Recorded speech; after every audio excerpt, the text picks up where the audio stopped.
გუნდები, რომლებმაც წლის ბოლოს სუპერთასი უნდა გაითამაშონ ეროვნულ ჩემპიონატში, ერთმანეთს დავით აბაშიძეზე დაუპირისპირდნენ. ზესტაფონი გაგრას დაუხვდა და მატჩი საკუთარი სცენარის წარმართვაც შეძლო. მასპინძლები დებიუტშივე დაწინაურდნენ. ბენაშვილის გადაცემის შემდეგ, რომელმაც ზესტაფონის რიგებში 116 მატჩი ჩაატარა და რეკორდი გაიმეორა, დვალმა გაიტანა. 25 წუთზე ანგარიში გაიზარდა. ზესტაფონელთა ხანგრძლივი და ლამაზი კომბინაცია ასეთივე გოლით გრიგალაშვილმა დაასრულა.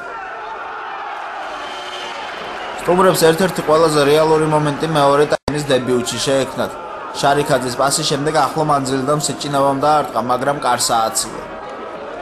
58 წუთზე მოედანზე გელაშვილი შემოვიდა, რომელთვისაც ეს შეხვედრა საიუბილეო იყო. ნიკა ეროვნულ ჩემპიონატში ამ მაისურით მეასე მატჩს ატარებდა, რაც მისთვის საკმარისი мотиваცია აღმოჩნდა. მას თავის გამოჩენის შანსი მალევე მიეცა, მაგრამ პირველ შემთხვევაში მისი ეფექტური თაური სეფიაშვილის კარს ზემოდან დაეცა.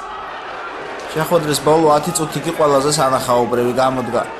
91 წუთზე გელაშვილმა თავისი შანსი გამოიყენა და წინამძღვრიშვილი გრიგალაშვილის კომბინაცია დაასრულა ზუსტი დარტყმით. შირაქაძემ 2 წუთში 1 ბურთი გაქვითა. 96 წუთზე კი გელაშვილმა სტატუს-კვო აღადგინა და საბოლოო ანგარიში დააფიქსირა. აღსანიშნავია, რომ ზესტაფონელთა ბომბარდირისთვის ეს მეასე შეხვედრაში გატანილი 59 გოლი იყო. და კიდევ ერთი საინტერესო ფაქტი. ამ მატჩში გაგრა სათამაშოდ ზვიად ჯელაძემ გამოიყვანა. უკვე დღეს კი კლუბის საზოგადოებასთან ურთიერთობის სამსახურის უფროსმა მიხეილ აფხაზავამ მთავარი მწვრთნელის პოსტიდან ანატოლი პისკოვეცის გადადგომა და მის ადგილზე ზვიად ჯელაძის დანიშვნა დაადასტურა. რა თქმა უნდა, ეს ჩემთვის ძალიან მნიშვნელოვანია და გასახარია ის, რომ მეასე შეხვედრა ჩავატარე ოფიციალური ჩემპიონატში და 59 გოლი გავიტანა.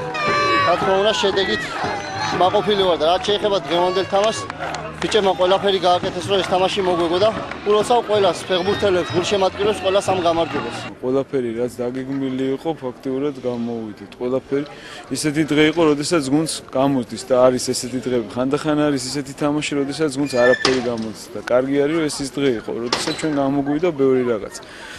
მაქსიმუმი გააკეთეს, იბრძოლეს და დაუფასდათ. რა ვიცი, კარგად წავიდა ყველაფერი, სწრაფი გოლი გავიდა და ამის შემდეგ, როდესაც ჩვენი გუნდი სწრაფულს იტანს, უფრო ადვილია.